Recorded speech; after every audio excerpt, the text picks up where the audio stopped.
پہلے آپ کو بتائیں کہ دوحہ میں قطری اور ترکیہ کی ثالثی میں پاکستان اور افغانستان کے درمیان جنگ بندی کا معاہدہ ہو گیا ہے۔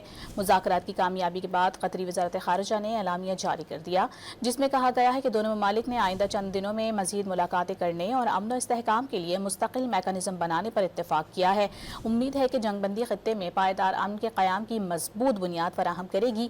مذاکرات قطری اور ترک انٹیلیجنس چیفز کی موجودگی میں ہوئی، جس میں پاکستانی وفد کی قیادت وزیر دفاع خواجہ آصف نے کی، جبکہ افغان وفد کی سربراہی وزیر دفاع ملا یعقوب کی جانب سے کی گئی۔ پہلے آپ کو بتائیں کہ دوحہ میں قطری اور ترکیہ کی ثالثی میں پاکستان اور افغانستان کے درمیان جنگ بندی کا معاہدہ ہو گیا ہے۔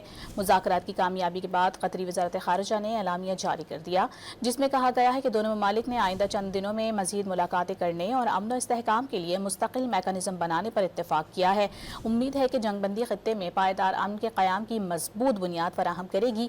مذاکرات قطری اور ترک انٹیلیجنس چیفز کی موجودگی میں ہوئی، جس میں پاکستانی وفد کی قیادت وزیر دفاع خواجہ آصف نے کی، جبکہ افغان وفد کی سربراہی وزیر دفاع ملا یعقوب کی جانب سے کی گئی۔